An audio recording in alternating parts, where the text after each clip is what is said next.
দেশের সম্পদ লুট করে বিদেশে তারা বাড়ি বানায়, তারা জাতির শত্রু। এটা হতে পারে না, হতে পারে না। আমি আমার মন্ত্রণালয়ে আমি অবাক করি, 15-16 বছর কি যিনি মন্ত্রী ছিলেন তিনি কি এগুলো দেখেন না? প্রতিটি সেক্টর গভর্নমেন্টের কোন ফাইল এখন উপসচিব আছেন, আমলাতান্ত্রিক জটিলতা, রেক্টেপিজম, ফাইল নেবে না, ফাইল দিলেন আটকে রাখে। কেন আটকে রাখে? কত টাকার জন্য আটকে রাখে, না হলে আমাদের একটা মাইন্ডসেট আছে, সেটা হচ্ছে খুদ বের করা। এটা আমি বিশ্ববিদ্যালয়ে পড়ার সময় পড়েছি। আজকে 16-17 মাস যাবৎ রাষ্ট্র পরিচালনার প্রত্যক্ষ অভিজ্ঞতার থেকে আমি এটা বলছি। ফাইল তারা নেয় না, ফাইল তারা ছাড়ে না, কোয়ারি করে। কোয়ারিসের বাইকটা কোয়ারি করলো, দেখবে যে 2টা আর বাকিগুলো আছে। ফাইল চালাবো কি করে? প্রকল্প চালু করবো কি করে? খালের বাঁধ বাঁধবো কি করে?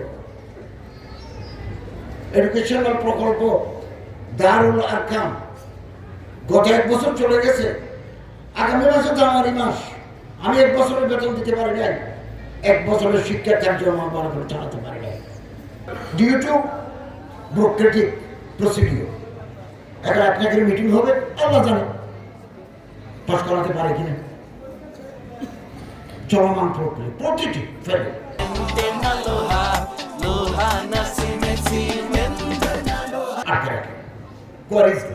এখন আমি উপদেষ্টা হয়ে একবার সচিব, একবার জেনারেল সেক্রেটারি, একবার চেয়ারম্যান, জনে বলে কাজ করাতে দেশ চলবে।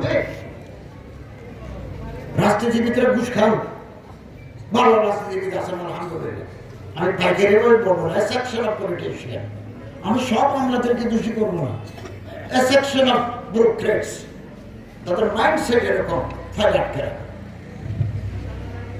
এবং দোষ বের করা, কাজটা না করা। কি আমাদের এই মাইন্ডসেট বদলাতে হবে। এই দেশ আমাদের অনেক চেষ্টা করেছি, এই বদলায় গত পরশু একজন 11 তারিখ তফসিল ঘোষণা হলো, ওই দিন সকালবেলা ওয়াকফের একজন অ্যাডমিনিস্ট্রেটর দিয়েছি, জয়েন্ট সেক্রেটারি, আমি ওনাকে ডেকে বলছি 15 ডেজ আপনার ডেডলাইন, এই কাজগুলো আপনি করে দেখাবেন। বাংলা মসজিদে আমার 102 কোটি টাকা আছে, কেন 102 কোটি টাকা আমি ব্যাংকে রেখে দিয়েছি?